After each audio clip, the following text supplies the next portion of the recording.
Value addition মানে কি? What is value addition?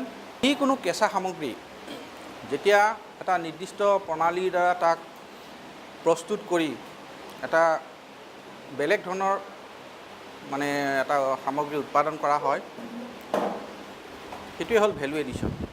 আৰু খুব সহজ কথাত ক'বলৈ গ'লে ভেলু এডিশ্যন মানে যিটো গ্ৰাহক বা উপভোক্তাৰ কাৰণে সুবিধাজনক আৰু যিজন প্ৰস্তুতকৰ্তা বা উৎপাদনকৰ্তা তেওঁৰ কাৰণে হ'ব কি লাভজনক। এতিয়া বুজি পাইছেনে বস্তুটো? আপুনি এটা বস্তু বজাৰৰ পৰা কিনি আনিছে, মুৰ্গী এটা কিনি আনিছে, গোটা মুৰ্গী এটা। যদি মুৰ্গীটো জীয়া মুৰ্গী এটা কিনি আনে, মুৰ্গীটো কাটিব লাগিব, তাক পাখি গুচাব লাগিব, ছাল গুচাব লাগিব, পেটৰ নাড়ী ভুৰুবিলাক উলিয়াই পেলাব লাগিব, ধুব লাগিব, বাচিব লাগিব, কাটিব লাগিব, তাৰপিছতে আপুনি বস্তুটো বনাব পাৰিব। গতিকে আজিৰ যিটো মানে নগৰীয়া সমাজ বা মানুহৰ যিটো ব্যস্ত জীৱন ধাৰণ প্ৰণালী, এনেকুৱা ক্ষেত্ৰত সেইসকল উপভোক্তা, ইংৰাজীতে কয় কনজিউমাৰ, অসমীয়াতে আমি উপভোক্তা বুলি কওঁ, দিনটো অফিচত কাম কৰিছে, সন্ধিয়া দৌৰাদৌৰিকৈ ঘৰলৈ আহিছে, আহি পেলাই এতিয়া ধৰক এই মুৰ্গী কাটি বাচি তাক বনোৱাৰ তাৰ সময় নাই। গতিকে আমি যদি এনেকুৱা এটা বস্তু বনাই দিব পাৰোঁ যে মানুহটোৱে বস্তুটো লৈ গ'ল, গৰম কৰিলে আৰু লগে লগে তাক খাবৰ কাৰণে সি ৰেডি। এই বস্তুটো যদি আমি তাক বাকীখিনি পৰ্যায়ৰ যদি আমি কৰি পেলাই আমি সুন্দৰকৈ তাক পেকেজ কৰি পেলাই যদি বজাৰত বিক্ৰী কৰোঁ, তে মানুহজনে যে বস্তুখিনি কিনি আনিব, লগে লগে গৰম কৰিলে, মাইক্ৰৱেভৰ ভিতৰত বস্তুটো সোমাই দিলে, 1 মিনিট সময় চুইচ দিলেই গৰম হৈ গ'ল, বা হয়তো বা কেৰাহীতে বা টাৱাত অলপ সময় গৰম কৰিলেই তাক খাব পৰা হ'ল। যিখিনি কাম প্ৰস্তুতকৰ্তাজনে বা উৎপাদনকৰ্তাজনে কৰি দিলে, সেইখিনি কৰাৰ ফলত গ্ৰাহকৰ কাৰণে সেই কামখিনি কৰিব নলগা হ'ল নে নাই? গতিকে তেওঁৰ কাৰণে সুবিধাজনক হ'ল। আৰু যে এইখিনি যে আমি বনাই ৰেডি কৰি দিলোঁ প্ৰস্তুতকৰ্তা হিচাপে, সেইখিনি কৰাৰ কাৰণে আমি এটা মূল্যটো, যিটো ছাপ'জ 1 কেজি ব্ৰইলাৰ মুৰ্গীৰ মাংস দাম 200 টকা, আমি যে তাক প্ৰস্তুত কৰি খাব পৰাকৈ ৰেডি কৰি দিলোঁ, এই কামখিনি কৰাৰ কাৰণে আমি এটা মূল্য তাত যোগ দিম, যাতে আমাৰো লাভ হয়। গতিকে প্ৰস্তুতকৰ্তাৰ কাৰণে লাভজনক আৰু উপভোক্তাৰ কাৰণে সুবিধাজনক। এনেধৰণৰ যিবিলাক সামগ্ৰী, এইবিলাককে কোৱা হয় ভেলু এডেড প্ৰডাক্ট। আৰু এই যে ভেলু এডেড প্ৰডাক্ট, এই কনচেপ্টটো অকল যে মাংস বা গাখীৰৰ ক্ষেত্ৰতে প্ৰযোজ্য এনে নহয়। সকলো ধৰণৰ সামগ্ৰী, যিকোনো সামগ্ৰী যিটোত নেকি প্ৰস্তুত কৰি তাত মূল্য সংযোজন কৰা হয়, তাকেই ভেলু এডেড প্ৰডাক্ট বুলি কোৱা হয়। A product may be termed as value added if the material has been processed to achieve increased market value. এটা সামগ্ৰীক মূল্য সংযোজিত সামগ্ৰী বুলি কোৱা হয়, যিকোনো এবিধ সামগ্ৰীক মূল্য সংযোজিত সামগ্ৰী বুলি কোৱা হয় যেতিয়া নেকি ইয়াক বিভিন্ন পৰ্যায়ত প্ৰস্তুত কৰি তাৰ মূল্য সংযোজন ঘটোৱা হয়। বিভিন্ন পৰ্যায়ত প্ৰস্তুত কৰি তাৰ মূল্য সংযোজন ঘটোৱা হয়, তাকে কোৱা হয় ভেলু এডেড প্ৰডাক্ট বা মূল্য সংযোজিত সামগ্ৰী। মূল্য সংযোজিত সামগ্ৰী মানে এনেবোৰ সামগ্ৰী যিবোৰ গ্ৰাহক বা উপভোক্তাৰ বাবে সুবিধাজনক আৰু প্ৰস্তুতকৰ্তাৰ বাবে লাভজনক। একদম সহজতে ক'বলৈ গ'লে, যিবিলাক সামগ্ৰী প্ৰস্তুতকৰ্তাৰ বাবে লাভজনক আৰু উপভোক্তাৰ বাবে সুবিধাজনক। এতিয়া মূল্য সংযোজিত সামগ্ৰী বা ভেলু এডেড প্ৰডাক্ট উপভোক্তাৰ বাবে কেনেধৰণে সুবিধাজনক, কি ধৰণে সুবিধাজনক? যেনেকৈ ধৰক ইজ অফ শ্বপিং মানে বজাৰত গৈ যে দোকানত গৈ আমি বস্তু কিনোঁ, শ্বপ মানে দোকানৰ পৰা আমি বস্তু কিনিলে এইটো শ্বপিং বুলি কয়। Is of shopping. আজি আপুনি বজাৰত গৈছে মাংস 1 কেজি কিনিবৰ কাৰণে মাংসটো সিহঁতে কাটি মেলি কিবা প্লাষ্টিকৰ ঠোঙা তাত ভৰাই দিব, তাক হাতত লৈ আহিব লাগিব বা কাটোতেও চাব লাগিব ভালকৈ কাটিছেনে নাই। কিন্তু যিটো প্ৰস্তুত সামগ্ৰী ৰেডিমেড প্ৰডাক্ট, আমি গ'লোঁ দোকানত থাকিল, তাক পেকেটটো আমি ল'লোঁ, লৈ পেলাই সুন্দৰকৈ তাক আমি এটা পলিথিনত ভৰাই লৈ আহিলোঁ। সেই বজাৰত গৈ কিনাতকৈ এই দোকানৰ পৰা প্ৰস্তুত কৰা সামগ্ৰীটো কিনাটো সুবিধাজনক। ইজ অফ শ্বপিং মানে কিনাৰ বাবে সুবিধাজনক, কিনা বেচা দুইটাৰ বাবে সুবিধাজনক। Is of carrying and handling একেধৰণৰ কথা। টোপোলাটো কঢ়িয়াই আনিবলৈ সুবিধা, পেকেটটো লৈ আহিবলৈ সুবিধা, গাড়ীত লৈ গ'ল ধুনীয়াকৈ। Is of carrying and handling. Is of preparation, এইটো মই আগতে কৈছোঁ, এটা কেঁচা মাংস আনি তাক কাটি বাছি ৰান্ধি বনোৱাতকৈ যিটো প্ৰস্তুত সামগ্ৰী সেইটো আনিলোঁ, গৰম কৰিলোঁ, নিজৰ ইচ্ছা অনুযায়ী তাক গৰম কৰিলোঁ, গৰম কৰি খাব পৰা হ'ল। গতিকে যিটো প্ৰিপেৰেশ্যন মানে প্ৰস্তুতকৰণ এইটো সহজ হৈ পৰিল। Ready to cook, ready to it, দুটা ধৰণৰ বস্তু বনাব পাৰোঁ আমি ইচ্ছা কৰিলে। এটা কি আমি ডাইৰেক্ট খাব পাৰোঁ আৰু আন এটা লগে লগে আমি তাক ৰান্ধিব পাৰোঁ বা গৰম কৰিব পাৰোঁ। এইটোৱে কুকিং, গৰম কৰি পেলাই খাব পাৰি।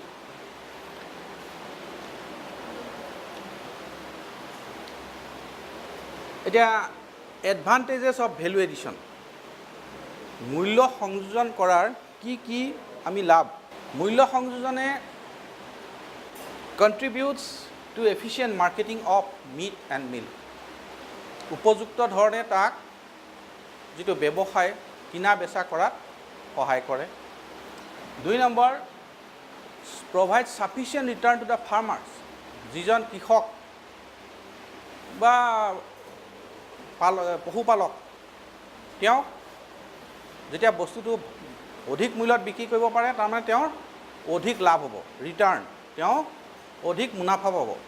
গতিকে আমি যেতিয়া ভেলু এডিশ্যন কৰোঁ তেতিয়া আমি অধিক মূল্য আমি পাম, আমি কৃষক হিচাপে বা উৎপাদক হিচাপে আমি অধিক মূল্য পাম। Then provides variety of product,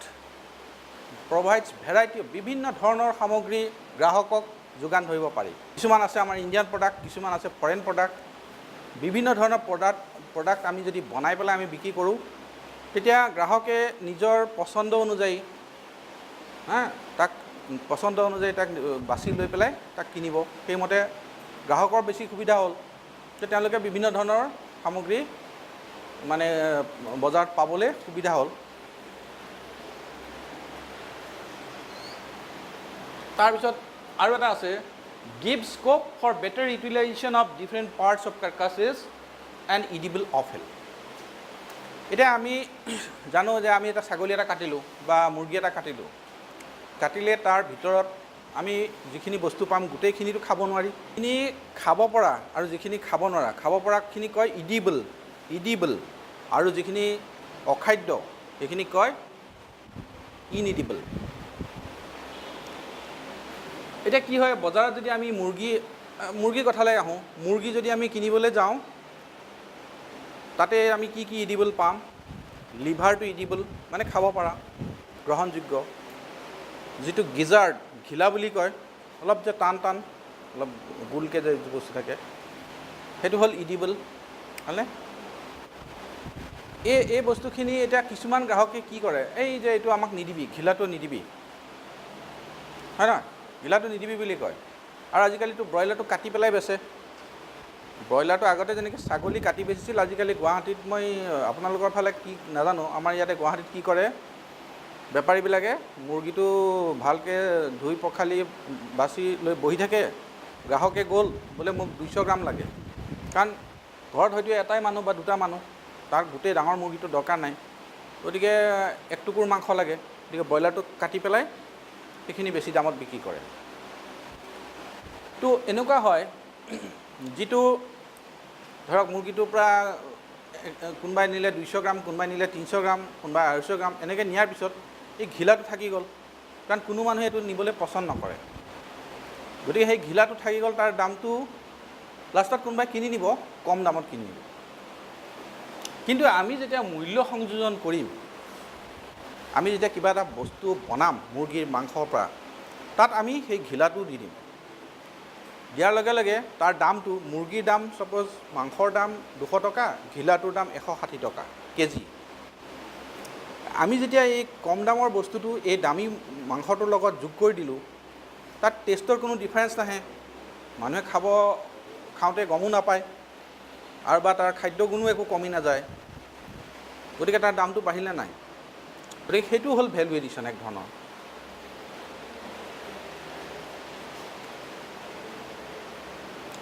আৰু এটা কথা, enhances the export potential can compete with import. এতিয়া বৰ্তমান এনেকুৱা হৈ আছে আমাৰ অসমত আপোনালোকে গুৱাহাটীত যদি চিটিত যায় দেখিব কিছুমান দোকান আছে, যিবিলাক দোকানত এই বিভিন্ন ধৰণৰ মাংস সামগ্ৰী কিনিবলৈ পোৱা যায়। মানে ডাঙৰ ডাঙৰ ফ্ৰিজ থাকে, ফ্ৰিজত থোৱা থাকে, তাত পেকেটৰ ভিতৰত থাকে, বেলেগ বেলেগ কোম্পানী আছে, যেনেকৈ মেকডোনাল্ড, তাৰপিছত মেকডোনাল্ড আছে, তাৰপিছত আৰু আছে ভেংকি, এনেকুৱা কিছুমান কোম্পানী আছে, এলানা। তেওঁলোকে এইবোৰ বস্তু বনাই পেলাই বেলেগ বেলেগ নগৰবিলাকলৈ পঠাই দিয়ে। গুৱাহাটীলৈ আহিল, শ্বিলঙত গ'ল, এই বস্তুবিলাক আহে বাহিৰৰ পৰা। এতিয়া আমি যদি থলুৱাভাৱে যদি এই বস্তুবিলাক প্ৰস্তুত কৰিব পাৰোঁ, তেনেহ'লে বাহিৰৰ পৰা আহে মানে আমাৰ পইচাটো বাহিৰলৈ গুচি গৈছে। আমি যদি নিজে প্ৰস্তুত কৰি আমি যদি বজাৰত বেচিব পাৰোঁ, তেতিয়াহ'লে কি হ'ব, লাভটো আমাৰ হাতত থাকিবনে নাই। আৰু ইয়াৰ কাৰণে খুব সাংঘাতিক একো টেকন'লজি নালাগে, যিবিলাক বস্তু তেওঁলোকে বনায় সেইবিলাক বস্তু আমিও বনাব পাৰোঁ। আচ্ছা, এই ভেলু এডিশ্যনৰ কাৰণে আমাক কি লাগিব, basic requirement for value addition, এইটো এটা প্ৰশ্ন হ'ব পাৰে। আমাক কি লাগিব, মানে কি মেজৰ ইনপুটছ, ভেলু এডিশ্যন কৰিবলৈ আমি কি লাগিব, টেকনিকেল নলেজ, কাৰিকৰী জ্ঞান। কাৰিকৰী জ্ঞান মানে কেনেকৈ বনাম আমি বস্তুটো, ভেলু এডিশ্যন আমি কেনেকৈ কৰিম, প্ৰস্তুত কেনেকৈ কৰিম বস্তুটো, সেইটোৱে হ'ল কাৰিকৰী জ্ঞান, টেকনিকেল নলেজ। 2 নম্বৰতে হ'ল মাৰ্কেট ডিমাণ্ড, বজাৰৰ মানে চাহিদা, মাৰ্কেট ডিমাণ্ড। আচ্ছা, 3 নম্বৰত economics of the preparation of the product. Economics, বস্তুটো প্ৰস্তুত কৰোঁতে আমি কিমান খৰচ পৰিব, সেইটো কথা আমি জানিব লাগিব। আজি এতিয়া আমি এটা মিট লোফ বনাম, মিট লোফ আৰু নাগেট, এইটো আমি বনাই দেখুৱাম আপোনালোকে প্ৰেক্টিকেলত। সেই বস্তুটো যে আমি বনাম, সেই বনাওঁতে আমি কিমান খৰচ পৰিব, যিমান খৰচ পৰিব তাতকৈ আমি বেছি দামত বেচিব লাগিব তাক, তেতিয়াহে আমাৰ লাভ থাকিব। গতিকে এই তাৰ প্ৰস্তুত খৰচ আৰু লাভ এই বিষয়ে আমাৰ জ্ঞান থাকিব লাগিব। এইকেইটা হ'ল বেছিক ৰিকুৱাৰমেণ্ট। আৰু এতিয়া আমি যিটো প্ৰডাক্ট বনাম, যিটো আমি সামগ্ৰী বনাম, ই দেখাত আকৰ্ষণীয় হ'ব লাগিব, এট্ৰেক্টিভ হ'ব লাগিব, মানুহে দেখি পেলাই যাতে তাৰ লোভ লাগে, কিনিবলৈ মন যায়, হয় নহয়। আৰু বা সৰু বাচ্ছা এটাই যদি দেখে, তাৰ যেনিবা বস্তুটো খাবলৈ মন যায়, চকলেটটো দেখিলে ল'ৰা ছোৱালী খাব মন যায় নে নাই, কাৰণ তাক এনেকৈ ধৰণে বনাইছে। এতিয়া চিপছৰ পেকেটটো, তাত ধুনীয়াকৈ চিপছৰ যিবিলাক ফটো দি তাক দেখিলে মানে যাতে লোভ লাগে মানুহৰ, তেনেকুৱা ধৰণে বনাইছে। গতিকে আমি সেইখিনি, আমিও তাক প্ৰডাক্টটো আমি ডিছপ্লে কৰোঁতে, আমি বিক্ৰী কৰোঁতে আমি তেনেকুৱা ধৰণে তাক প্ৰস্তুত কৰিব লাগিব। উপযুক্ত ধৰণে আমি পেকেজিং কৰিব লাগিব, পেকেজিং, যিটো নেকি এটা পেকেটৰ ভিতৰত বস্তুটো ভৰাই দিব লাগিব, ধুনীয়াকৈ পেকেজিং কৰিব লাগিব। এইবিলাক কথা আমি খেয়াল ৰাখিব লাগিব। আচ্ছা, মই এইবিলাক বেছি নকওঁ। এতিয়া মই দেখাইছোঁ যে বিভিন্ন ষ্টেপ, প্ৰচেছিং কেনেকৈ কৰে, হোৱাট ইজ প্ৰচেছিং। এই ওপৰৰ ফটোকেইটা দেখিছেনে আপোনালোকে? এটা হ'ল কি, প্লাষ্টিকৰ পেকেটত মাংস ভৰাই থোৱা আছে, মাংস ডিবনিং মানে হাড়বিলাক গুচাই অকল মাংসটো লৈ ভৰাই থোৱা আছে। 2 নম্বৰ ফটোখন মাজৰ ওপৰৰ সেই মাংসৰ টুকুৰা, এইফালে আৰু এটা মাংসৰ টুকুৰা, ডাঙৰ আৰু বাফেলো মিট, ম'হৰ মাংস। তলৰ ষ্টেপবিলাক দেখিছেনে, একদম এইফালে ৰাইট চাইডে এইটো দেখিছেনে, এইটো পেকেটত থোৱা মাংস, এইটো গোটা মাংসৰ টুকুৰা, এইটো এটা ডাঙৰ মাংসৰ টুকুৰা, হয়নে। এতিয়া আমি মাংসটোতো এনেকৈ বাহিৰত থৈ দিব নোৱাৰোঁ, গতিকে ই ফ্ৰিজৰ ভিতৰত থাকিব। ফ্ৰিজৰ ভিতৰত থাকিলে মাংসটো গোট মাৰি টান হৈ যাব। সেই গোট মাৰি টান হোৱা মাংসটো আপুনি আকৌ তাক ঢিলা কৰোঁতে বহুত সময় লাগিব। গতিকে আমি কি কৰিম, এই মাংসটো এটা মেচিন আছে, এই মেচিনটোক কয় স্লাইচাৰ। এইটো এই মেচিনটো যে এইটো মেচিন, এইটো হ'ল স্লাইচাৰ। এই যিটো ফ্ৰ'জেন মিট মানে গোট মৰা মাংসটো, সেই মাংসটো আমি এইটো মেচিনত কাটিলোঁ। তাৰপিছত এই মেচিনটো যে এইফালে আছে যিটো, সেইটো হ'ল মিনচাৰ। এই মিনচাৰটোত আমি সেই গোটা কাটা মাংসবোৰ টুকুৰাবোৰ তাত সোমোৱাই তাক ছুইচ দিলে সি নিজে নিজে ঘূৰিব। ঘূৰাৰ লগে লগে মাংসটো গুড়া হ'ব।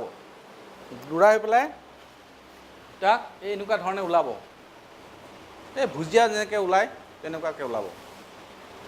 সেইটো কোৱা হয়, সেই পৰ্যায়টোক কোৱা হয় মিনচিং, মানে স্লাইচিং, মিনচিং।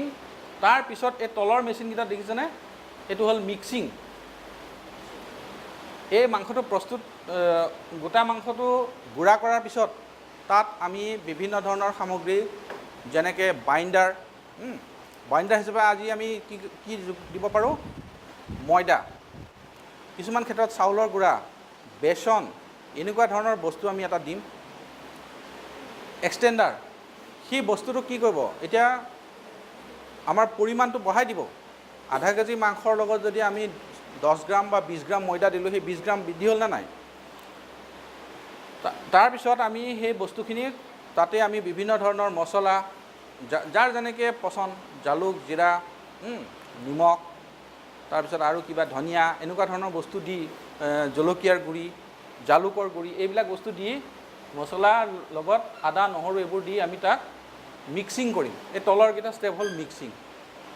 এই তলৰ এই লাষ্টৰ কৰ্ণাৰটো যেনে এইটো মিক্সিং হৈ যোৱাৰ পিছত এই গোটেই বস্তুটো একদম খুব ভালদৰে মিক্স কৰাৰ পিছত সি এনেকুৱা গোটা এটা বস্তু হ'ব, তাক কয় ইমালচন। এতিয়া সেই ইমালচনটোৰ পৰা আমি এতিয়া বিভিন্ন ধৰণৰ ভেলু এডেড, এইবিলাক হ'ল বিভিন্ন ধৰণৰ ভেলু এডেড প্ৰডাক্ট, এনেকুৱা ধৰণৰ আমি বস্তু বনাব পাৰিম।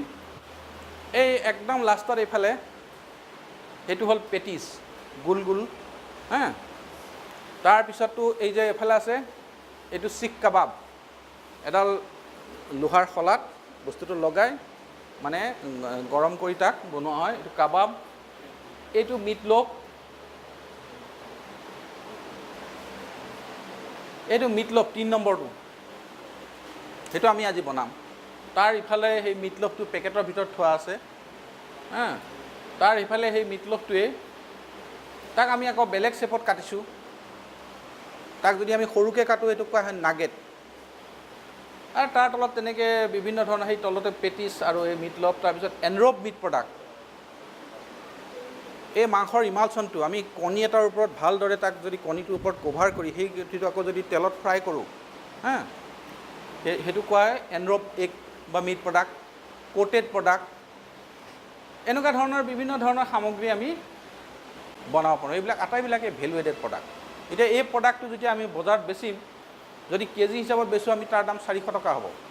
এতিয়া আমাৰ গুৱাহাটীত যিবিলাক মাৰ্কেট হৈ আছে বস্তুবিলাক, এই এনেকুৱা ধৰণৰ যিবিলাক বস্তু, এইবিলাকৰ দাম 400 পৰা 450 টকা পাৰ কেজি, 250 গ্ৰামৰ পেকেট থাকে। এতিয়া মাংসৰ দাম হ'ল, ব্ৰইলাৰ মুৰ্গীৰ ড্ৰেছড ব্ৰইলাৰ চিকেনৰ দাম হ'ল 200 টকা। তাক আমি এইখিনি বস্তু আমি বনাই দিলোঁ, তাৰ দাম হৈ গ'ল 400 টকা। গতিকে তাৰ মাজত আমাৰ কিমানখিনি লাভ থাকিল? 200 টকা লাভ নাথাকে। 200 টকাৰ পৰা আমি 400 টকাত বেচোঁ, 200 টকা আমাৰ লাভ নহয়। কাৰণ কিয়, আমি যে এই যে বনালোঁ গোটেই বস্তুখিনি, পেকেজিং কৰিলোঁ, তাত এটা খৰচা আছে। গতিকে তাত আপুনি আৰু ধৰক 100 টকা বাদ দিয়ক, তথাপিতো আপোনাৰ 1 কেজিত 100 টকা প্ৰফিট মাৰ্জিন থাকিল। গতিকে সেইটোৱে হ'ল মূল্য সংযোজন। য'ত আমি খানাপাৰাত, আমাৰ ইয়াত সুবিধা নাই। আমাৰ কলেজত, আমাৰ LPT ডিপাৰ্টমেণ্টত আমাৰ লেবৰেটৰী আছে। এই যে বনাই আছে এটা এনেকুৱা চচেজৰ ওপৰত, আমি এই চচেজটো বনাইছিলোঁ। আমি বাইণ্ডাৰ হিচাপে তাত কি দিছিলোঁ, আমাৰ থলুৱা এটা বস্তু আছে, বৰা চাউল, এইটো মানে হেৰি বুলি কয়, ইংলিছতে কয়, এইটো ষ্টিকি ৰাইচ বা গ্লুটিনাছ ৰাইচ। গতিকে আমি সেই বাইণ্ডাৰ হিচাপে, সেই মই যে আগতে ক'লোঁ যে ময়দা দিয়াৰ কথা ক'লোঁ, ময়দা দিয়া নাই, আমি তাত গ্লুটিনাছ ৰাইচ দিছোঁ। আৰু এইটো হ'ল হাঁহৰ মাংসৰ পৰা বনাইছোঁ। গতিকে আমি এই বস্তুটো বনালোঁ, হা এই বনোৱাতে এইবিলাক ষ্টেপ এইটো মেচিন এটা আমাৰ আছে বাউল চপাৰ ইয়াত মিক্সিং কৰে মই এইটো কাৰণে দেখাইছোঁ ইয়াৰ আগৰটো মিক্সিং মাংসটো গুড়া কৰিলোঁ তাৰপিছত মিক্সিং কৰিলোঁ এইটো মেচিনত এই যে সৰু ব্লেডখন আছে সেই ব্লেডখন ঘূৰি থাকে গোটেই বাউলটো ঘূৰি থাকে আৰু গোটেই বস্তুখিনি তাত সুন্দৰকৈ মিক্সিং হয় তাৰপিছত আমি এনেকুৱা ধৰণৰ বস্তুবিলাক বনাইছোঁ এই যে ওপৰত যে আছে গোল গোল লম্বা লম্বা হা সেইটো হ'ল চচেজটো কি এই যে আমি ইমালচনটো বনালোঁ ইমালচনটো এটা কেচিং বুলি কয় মানে আৱৰণ এটা এই আৱৰণটোত আমি তাক ভৰাই দিলোঁ দি পেলাই তাক পানীত সিদ্ধ নহয় মানে তাক পানীতে মানে গৰম কৰি পেলাই বনাব লাগিব একদম উতলা পানী নহয় 80 ডিগ্ৰী চেণ্টিগ্ৰেড টেম্পাৰেচাৰত তাক আমি কুক কৰিলোঁ গতিকে সেইটো চচেজ তাৰপিছত এইবিলাক হ'ল আপোনাৰ পেটিজ এই তলত আছে ছাইডত আছে এইটো এইফালৰটো তাৰমানে বনোৱাৰ আগতে আৰু এইফালৰটো বনোৱাৰ পাছত পেটিজ হা এতিয়া আমাৰ কলেজত হোৱা হ'লে এইটো নাগেট এই মিট লফটো যে বনালোঁ তাক আমি সুন্দৰকৈ যদি এনেকৈ কাটোঁ দেখিবলৈ এনেকুৱা ধুনীয়া হ'ব মিট নাগেট তাৰপিছত সেই বস্তুটোকে আমি যদি প্ৰথমতে দেখাইছিলোঁ এটা স্লাইচিং মেচিন তাত যদি খুব পাতলকৈ ধুনীয়াকৈ স্লাইচ কৰোঁ এইটো হ'ল মিট স্লাইচিছ এতিয়া আমি যদি এটা ব্ৰেড লওঁ ব্ৰেড 2 পিচ ব্ৰেডৰ মাজত এনেকুৱা এখন মিট স্লাইচ দি পেলাই আৰু তাৰ লগতে চীজ বুলি কয় এটা বস্তু তাৰো এক টুকুৰ দিলোঁ দি তাক বন্ধ কৰি দিলোঁ হা দি গৰম কৰিলোঁ সেইটোকে বাৰ্গাৰ তেনেকুৱা এটা বাৰ্গাৰ তেনেকুৱা বাৰ্গাৰ এটা খালে আৰু দিনটো একো নাখালে হ'ল মানে ইমান পুষ্টিদায়ক আৰু সেইটো খালে মানে মানুহৰ ভোক নাইকিয়া হৈ যায় এতিয়া বিদেশত তাৰমানে ফৰেনত মানুহে সেনেকুৱা ধৰণৰ বস্তু খায় আৰু এইটো হ'ল এনৰব মিট প্ৰডাক্ট এইটো মানে কি কৰে মাংসটো আমি যদি কৰ্ণ ফ্ল'ৰ বা তেনেকুৱা ধৰণৰ বস্তুত লেটিয়াই পেলাই যেনেকৈ আমি বৰ ভাজি বনাওঁ ঘৰত এনেকৈ লেটিয়াই পেলাই যদি তাক ফ্ৰাই কৰোঁ তেতিয়া বস্তুটো খাবলৈ অলপ কুৰকুৰীয়া হ'ব আৰু দেখিবলৈ এনেকুৱা হ'ব এইটো এনৰব মিট প্ৰডাক্ট এইটো হ'ল ৰিষ্ট্ৰাকচাৰ্ড মিট প্ৰডাক্ট এতিয়া মই আগতে কৈছোঁ যে কিছুমান মুৰ্গীৰ মাংস বুঢ়া মুৰ্গী বা ছাগলী মাংস খুব টান হৈ যায় খাবলৈ ভাল নালাগে তাক যদি আমি এটা মিক্স কৰোঁ বেলেগ মাংসৰ লগত মিক্স কৰি আকৌ ধুনীয়াকৈ এনেকৈ মিক্স কৰি তাৰপিছত যদি আমি এনেকৈ বনাওঁ এইটো হ'ল ৰিষ্ট্ৰাকচাৰ্ড তেতিয়া মাংসটো বস্তু কোমল হ'ব টেষ্টটো ভালে থাকিব আৰু মানুহে তাত মূল্যটো দিবলৈ বেয়া নাপায় কাৰণ খাবলৈ যিহেতু ভাল লাগে এইটো হ'ল ৰিষ্ট্ৰাকচাৰ্ড তাৰপিছত এইটো হ'ল ল' ফেট মিট প্ৰডাক্ট আজিকালি এটা কথা মানুহৰ মাজত যিটো স্বাস্থ্যৰ প্ৰতি সচেতনতাটো বহুত বৃদ্ধি হৈছে আৰু কথা হ'ল কি যিবিলাক মাংসত যে চৰ্বি থাকে সেই চৰ্বিৰ কাৰণে মানুহৰ বহুত বেমাৰ হয় এইটো এটা ধাৰণা গঢ়ি উঠিছে আৰু হয়ো কথাটো যদি বেছি মাত্ৰাত খায় বেছি মাত্ৰাত তেলেতীয়া মাংস খাহী মাংস গাহৰি মাংস যদি সদায় মানুহে বেছি পৰিমাণে খায় তেতিয়াহ'লে তাৰ পৰা গৈ পেলাই মানুহৰ কিছুমান বিভিন্ন ধৰণৰ ৰোগ হ'ব পাৰে তাৰে এটা প্ৰধান হ'ল হাৰ্টৰ বেমাৰ যিটো কয় এথাৰস্ক্লেৰ'চিছ মানুহৰ যিবিলাক তেজৰ ধমনী বা নলী তাৰ ভিতৰত মানে ফেটটো জমা হয় ধমনীটো বা তেজৰ নলীটো যিটো ভিতৰৰ সেইটো সৰু হৈ যায় গ'লে হাৰ্টে যেতিয়া ব্লাডটো পাম্প কৰি থাকে সেই ভালদৰে তেজটো চলাচল নহয় হৈ পেলাই ব্লকেজ হৈ মানুহ যে বহুত ষ্ট্ৰ'ক হৈ মৰে এইটোৱে হ'ল মেইন কাৰণ আৰু এইটো এইটো প্ৰমাণিত হৈছে যে যিবিলাক ৰেড মিট বুলি কয় যিবিলাক মাংস যিটো মানে সংপৃক্ত চৰ্বি যিটো বেছি থাকে যেনেকৈ ছাগলীৰ মাংস ভেড়াৰ মাংস গৰুৰ মাংস এনেকুৱা ধৰণৰ মাংস বেছিকৈ খোৱা মানুহৰ কলেষ্ট্ৰল বৃদ্ধি হ'ব আৰু এথাৰস্ক্লেৰ'চিছ হ'ব পাৰে গতিকে মানুহে আজিকালি কি কৰে যে মই মাংস খাব এৰিলোঁ আৰু আচলতে কিহৰ কাৰণে ভয় কৰে এই বেমাৰটোৰ কাৰণে চৰ্বিটোৰ কাৰণে গতিকে আমি এতিয়া বজাৰত তেনেকুৱা মানুহৰ চাহিদা অনুযায়ী আমি কি প্ৰস্তুত কৰিব লাগিব কম চৰ্বিযুক্ত মাংস এতিয়া আমি এনেকুৱা ধৰণৰ এটা প্ৰডাক্ট বনাম য'ত নেকি চৰ্বিটো খুব কম অকল মাংসটোহে থাকে এইটো কয় ল' ফেট মিট প্ৰডাক্ট কম চৰ্বিযুক্ত মাংস আৰু এটা আছে এইটো হ'ল স্ম'কড এণ্ড কিউৰড হেম স্মকিং আমাৰ যিবিলাক উত্তৰ পূৰ্বাঞ্চলৰ যিবিলাক জনজাতীয় লোক আছে তেওঁলোকে প্ৰায় এইটো কৰেই ঘৰত। মাংসবিলাক ধোঁৱা চাং মানে ভাত ৰন্ধা ঠাইত চাঙৰ ওপৰত থৈ দিয়ে। এই যিটো ভাত ৰান্ধোতে যিবিলাক খৰি ব্যৱহাৰ কৰে তাৰ পৰা যিটো ধোঁৱা ওলায়, সেই ধোঁৱাটোত মাংসটো অলপ শুকাই যায় আৰু সি বহুত দিনলৈ ভালে থাকে। সেইটো কোৱা হয় স্মকিং। কিন্তু এতিয়া আজিকালি বজাৰত স্মকিং মেচিন কিনিবলৈ পায়। মেচিনৰ ভিতৰত প্ৰথমতে মাংসটো আমি এটা মানে দ্ৰব্যত আমি তাক ডুবাই থৈ দিওঁ এদিন বা দুদিনৰ কাৰণে। সেই দ্ৰব্যটো প্ৰস্তুত কৰোঁতে আমি তাত নিমখ, ছ'ডিয়াম ক্লৰাইড যিটো আমি খাওঁ, নিমখ, তাৰপিছত আমি sodium nitrate, monosodium glutamate, sugar, acid, এইবিলাক বস্তু দি পেলাই আমি এটা দ্ৰব্য বনাওঁ। সেই দ্ৰব্যটোত আমি মাংসটো ডুবাই থৈ দিলোঁ, দুদিন থলোঁ। থোৱাৰ পিছত তাক আমি এনেকৈ স্মক চেম্বাৰত নি স্মকিং কৰিম, ধোঁৱা দিম। ধোঁৱা দিওঁতেও তাক এটা নিৰ্দিষ্ট তাপমাত্ৰা তাত মানে মেইনটেইন কৰা হয়। 300 ডিগ্ৰী চেণ্টিগ্ৰেডত আমি তাক এনেধৰণে 2 ঘণ্টা বা 4 ঘণ্টা ৰাখিলোঁ।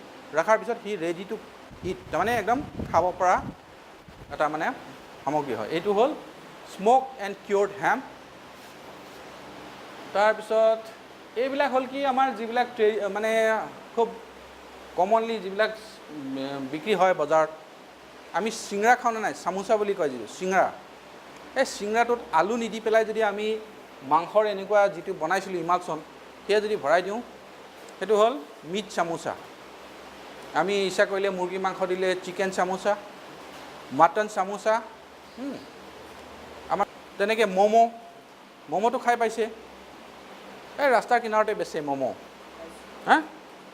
চিকেন ম'ম'ত আমি সেইটো বস্তু দিব পাৰোঁ, চিকেনটো।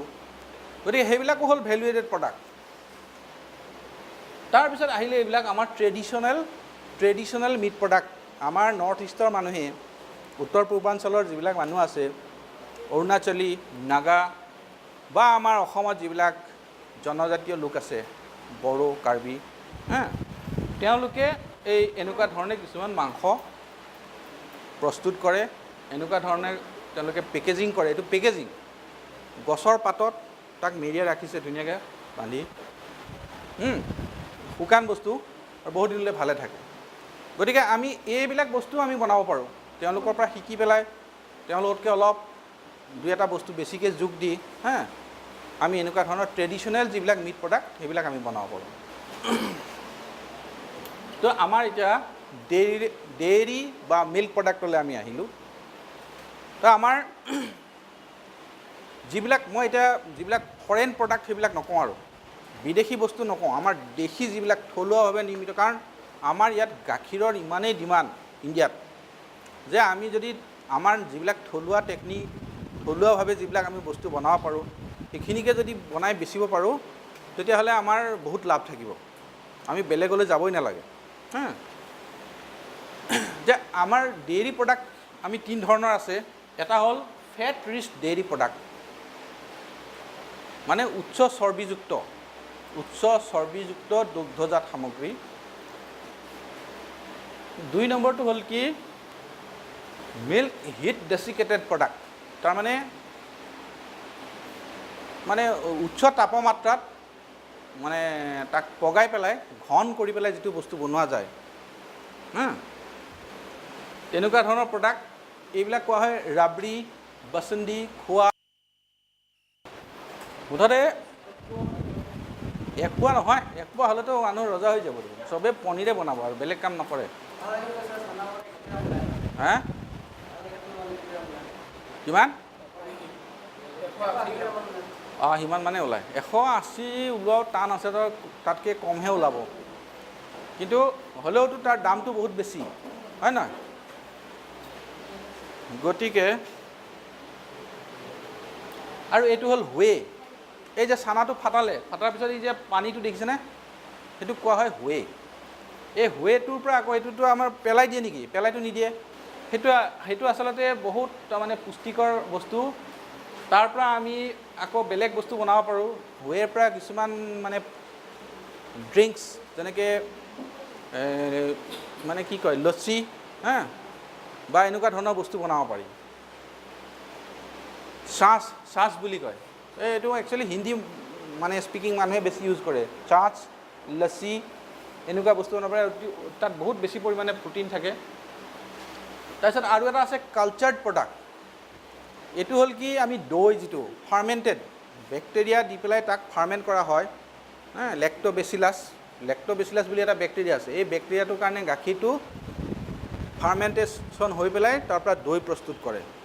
গতিকে এনেকুৱা ধৰণৰ ফাৰ্মেণ্টেড প্ৰডাক্ট আমি বনাব পাৰোঁ দহি আৰু বেংগলীতে বনাই মিষ্টি দৈ। মিষ্টি দৈ বনাওঁতে কি কৰে, দৈটোত মানে কি গাখীৰটোত চেনি দিয়ে, দি পগাই তাক গোটা কৰে।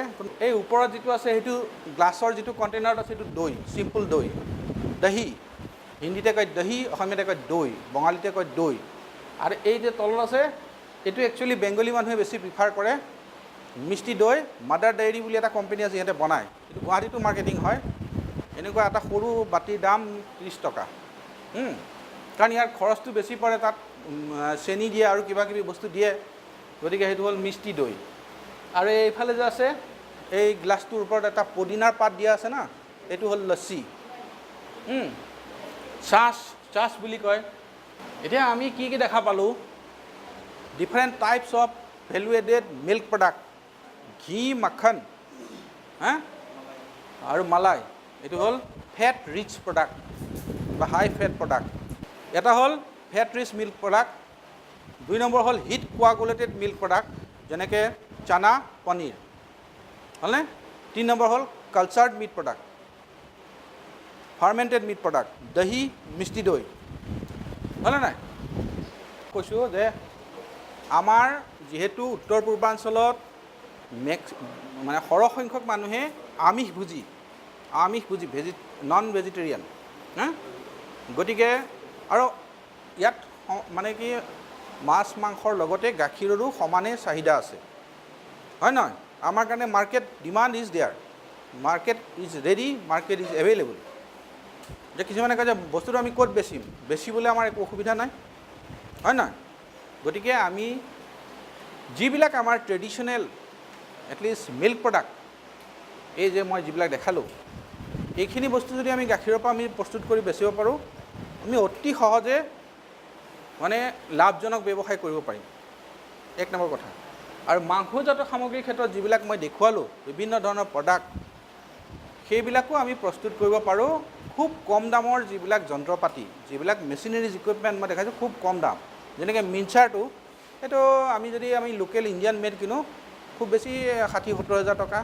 যিটো স্লাইচাৰ সেইটো খুব বেছি 1 লাখ টকা দাম, গতিকে এনেকুৱা ধৰণৰ বস্তুখিনি আমি যদি বেংকৰ পৰা বা কোনোবা বেলেগ মানে ফাইনেন্সিং মানে অথৰিটিৰ পৰা যদি আমি লোন হিচাপে ল'ব পাৰোঁ, লৈ পেলাই আমি যদি স্মল স্কেলত যদি আমি আৰম্ভ কৰিব পাৰোঁ, সৰু টাউন এখনত যিখিনি নিড থাকে কেটাৰিং কৰিব যদি আমি পাৰোঁ, তেতিয়াহ'লে আমি সুন্দৰকৈ এটা লাভজনক ব্যৱসায় কৰিব পাৰোঁ।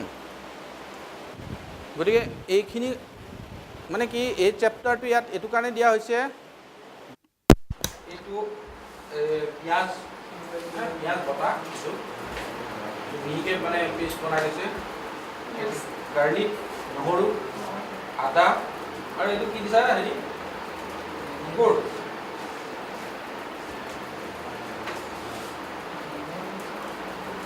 ইয়াত বাকী মছলাবিলাক জিৰা, ধনিয়া, আলু গোটেইখিনি হৈছে যে মিক্স কৰি থোৱা আছে।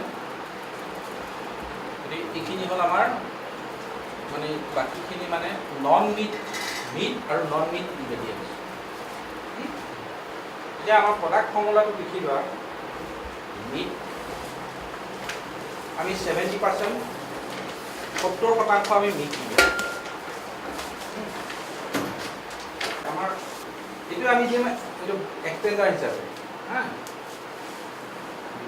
এতিয়া লিখাচোন 70% লিন মিট,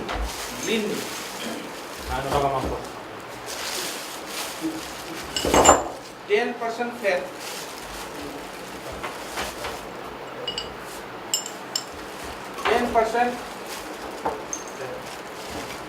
10% কৰ্ণ ফ্লোৰ, 10% কৰ্ণ ফ্লোৰ, LOAF, যেনেকৈ ব্ৰেডৰ লোভ, যেনেকৈ লোভ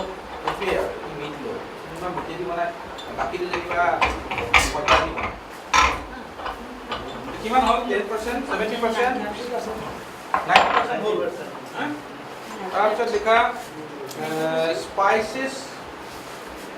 স্পাইচেছৰ উইদিন ব্ৰেকেট লিখা জিৰা কামিন জিৰা জিৰা বুলি লিখিলে হ'ল জিৰা পাউডাৰ তাৰপিছত ব্লেক পেপাৰ জালুক তাৰপিছত ধনিয়া কোৰিয়েণ্ডাৰ ৰেড চিলি পাউডাৰ এইটো যাৰ যেনেকুৱা টেষ্ট সেই হিচাপত তাৰমানে মছলা কোনোবাই গৰম মছলা দিয়ে কোনোবাই ইলাচি দালচিনি এইবিলাক দিয়ে আমি ইয়াত দিয়া নাই সেইকাৰণে বেছি তাৰমানে 2% salt 2% salt নিমখ এটা টোটাল কিমান পাৰ্চেণ্ট হ'ল 94 so another 6% you add ice flakes you বৰফটো 6% লিখা আচ্ছা এইবিলাক বস্তুত আমি আচলতে অলপ ইফাল সিফাল কৰিব পাৰোঁ হা এনেকুৱা হাৰ্ড এণ্ড ফাষ্ট ৰুল নহয় যে ইমান পাৰ্চেণ্ট দিবই লাগিব আমি তাক নিজৰ প্ৰয়োজন মতে আমি তাক ইফাল সিফাল কৰিব পাৰোঁ এতিয়া আমি ফেটটো 10% দিছোঁ কিন্তু ফেটটো আমি আচলতে বঢ়াব পাৰোঁ 20% 25% লৈকে ফেট দিব পাৰোঁ যিমানে ফেট বেছি হ'ব ইমানে বস্তুটো খাবলৈ ভাল হ'ব ফেটৰ পৰা টেষ্টো আছে আৰু এইটো এতিয়া আমি যিটো কৰ্ণ ফ্ল'ৰ দিছোঁ এইটো বহুত কম দিছোঁ যদি আমি এটা বেলেগ বেলেগ ধৰণৰ আমি যদি বস্তুটো বেছি দামৰ বনাওঁ তেতিয়া আমি মাংসটো চবতকৈ দামী মাংসটো বেছি দিছোঁ এইটোৱে হ'ল কি আমি এতিয়া যে বস্তুটো বনাম তাৰ যিটো ফৰ্মুলা হ'ল এতিয়া আমি গোটেইখিনি বস্তু আমি প্ৰথমতে মিটটো মিক্স কৰিব লাগিব সেইটো মিক্সাৰ হেণ্ড মিক্সাৰ যিটো তোমালোকৰ মেচিন মই ফটো দেখাইছিলোঁ সেইটোতো ইয়াতে নাই এইটো আমাৰ কলেজতহে আছে গতিকে ইয়াত তাৰমানে এওঁলোকে যোগাৰ কৰিছে এইটো মানে হাতে দিয়ে কৰিব পাৰি বেছি দাম নহয় 1000 মান টকা দাম পৰিছে তো এই মেচিনটোত আমি মাংসটো গুড়া কৰি ল'ম প্ৰথমতে তাৰপিছত আমি বাকীখিনি যিখিনি ইনগ্ৰেডিয়েণ্টছ দেখুৱাইছোঁ এই গোটেইখিনি তাৰ লগত দিম দি পেলাই তাক মিক্স কৰিব লাগিব থৰলি এইটো এতিয়া পানীটো কমাই দিয়ে একদম কমাই দিয়ে পানীটো টেম্পাৰেচাৰটো 100 ডিগ্ৰী হ'ব নালাগে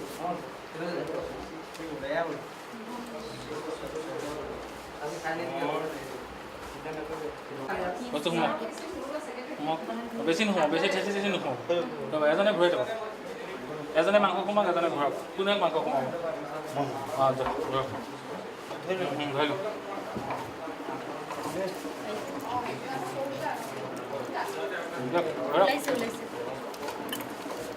আপুনি সোমাওক এইফালে যাওক আপুনি অকণমান আঙুলি হেঁচি চেলি দিয়ক ভিতৰত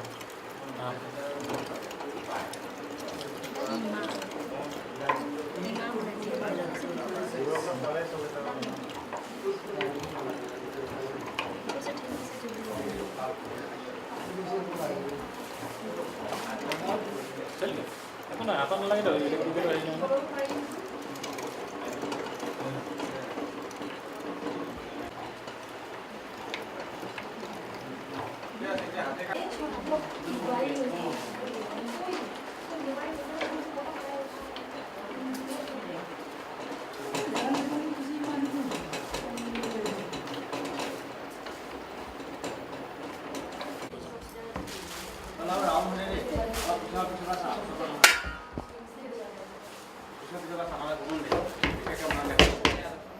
কোনফালে আগবাঢ়ি পানী গ'লে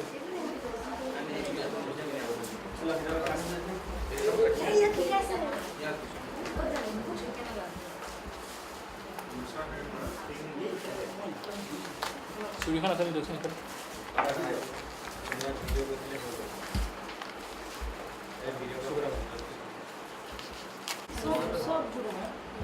पियाज नहीं हाँ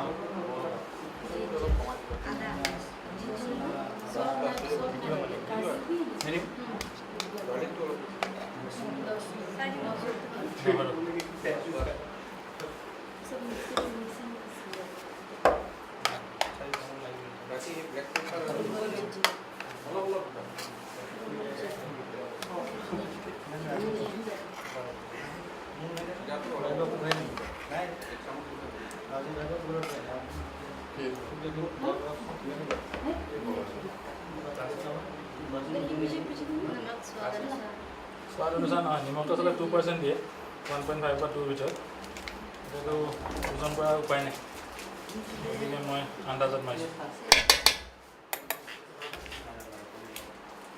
কৰ্ণফ্ল'ৰ চাবচোন এইটো দিয়া ৰেড চিলি কৰ্ণফ্ল'ৰটো দিম কৰ্ণফ্ল'ৰটো কিমান আছে পেকেটত এইটো 100 গ্ৰামৰ পেকেট নি 100 গ্ৰাম 5% কে হ'লেও আপোনাৰ 50 গ্ৰাম আধা দিব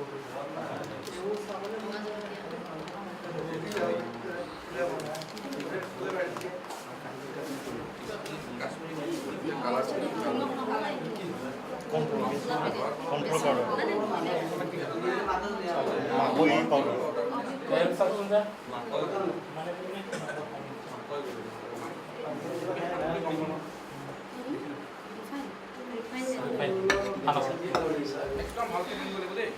ভালকৈ খাওঁ এইটো ৰিফাইন মানে তেল নিদিলেও হয় হা যদি ফেট থকা মাংস হয় মাংসটো মুৰ্গীৰ মাংসত ফেট কম থাকে সেইকাৰণে অলপ ৰিফাইন দিয়া আছে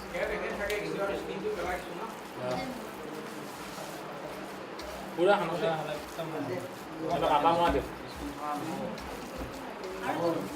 সেইটোৱে পেক পেক পেক মেচিনত কিমান মিক্স হ'ব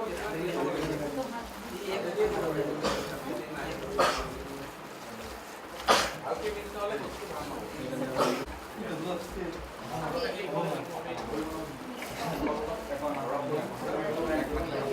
যিমান যদি হাৱা নাথাকে এইফালে মই এইফালে মই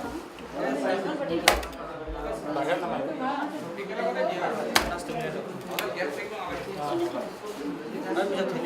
যেতিয়া ঠেলি থৈছোঁ সোমাই পুৰা টাইটকৈ সোমাব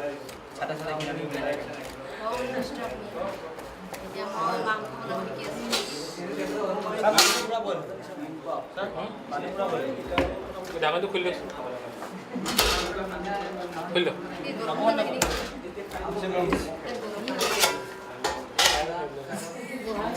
পুৰাণ দিব এইটো এইটো মিলাই দিম হৈ যাব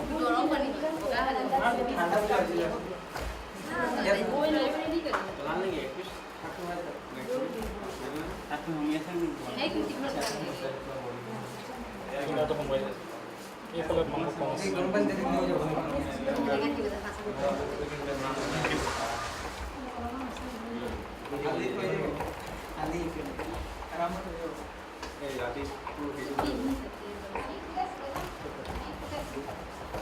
Start. Start.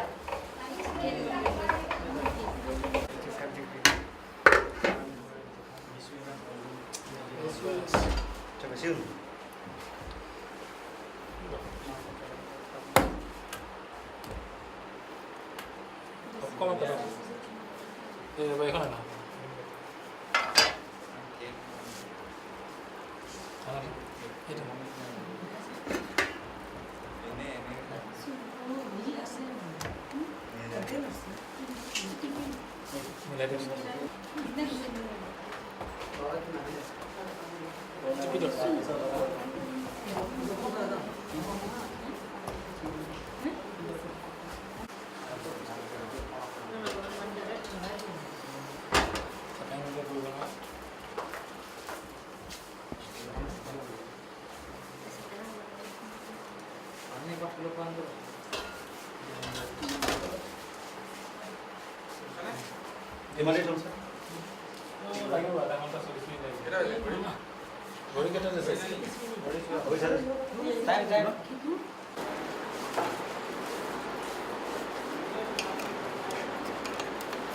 Apa itu tadi? Mana yang saya pernah lihat? Kalau aku tanya gua kan ya. Oh. Foto tu apa? Kameraman. Wah.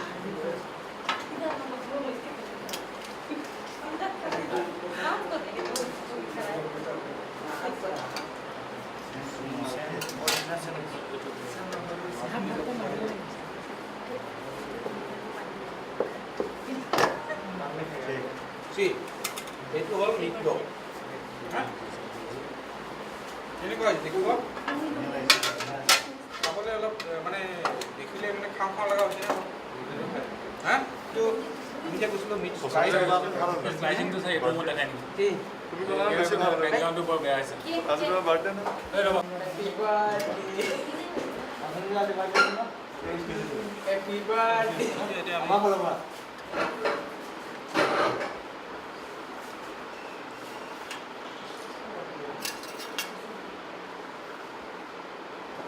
আচলতে আমি মেচিনত কৰোঁ একদম সমান জোখত হয় তেতিয়া ধুনীয়া হয় এতিয়া ইয়াত আৰু এখন চুৰি দিয়ে কৰিছোঁ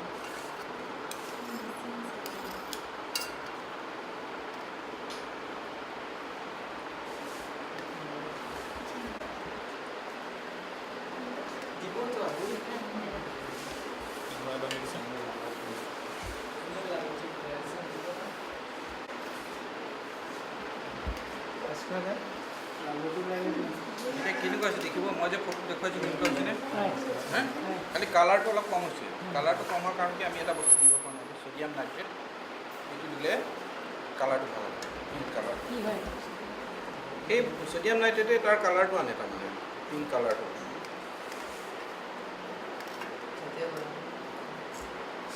অলপ নাগেটটো বনাই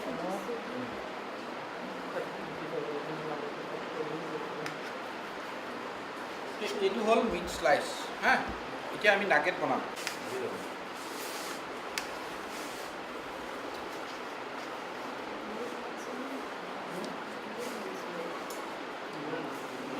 নাগেট বনাই দিম নাগেট আচ্ছা এইটো স্লাইচ বুলি কয় হা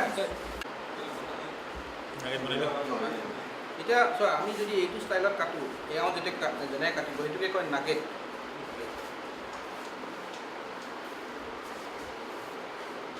আৰু ইয়াতকৈ বহুত পাতল স্লাইচ কৰিব পাৰি মেচিনত এইটো মোটা হৈছে চুৰি দি ইমান মিহি কৰিব নোৱাৰি তাৰমানে এতিয়া কাৰ বেছিকৈ লোড লাগিছে এইটো ফ্ৰিজত থ'ব লাগিব ফ্ৰিজত থ'লে 10-12 দিন থ'ব পাৰি আৰু যদি ডিপ ফ্ৰিজত থোৱা তেতিয়া বহুত দিন থাকিব চবে খাওকচোন চবে কয় 1 পিচ